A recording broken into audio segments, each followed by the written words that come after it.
Because at some point, you're going to hit the ground. Or perhaps you're going to be like a balloon where a pin pops it and you just explode. But it's hard because you don't stop caring. You just kind of care a little bit different. You kind of learn the difference between just being there and being consumed. You start to be present, but you're not involved perhaps like you used to be. You realize you can like sit there and deal with someone.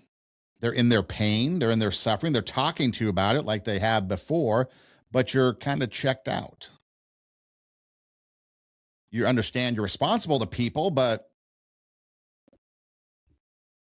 not for people.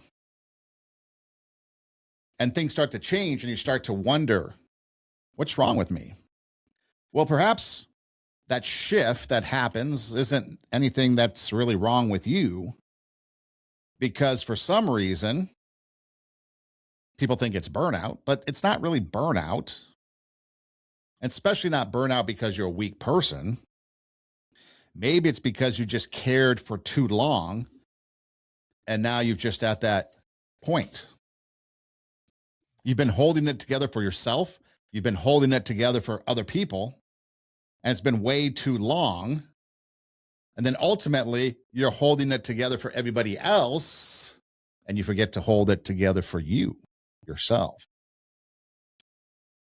You're not allowed to rest. You're not allowed to step back because you're being so consumed by everybody else. You're that foundation, that pillar.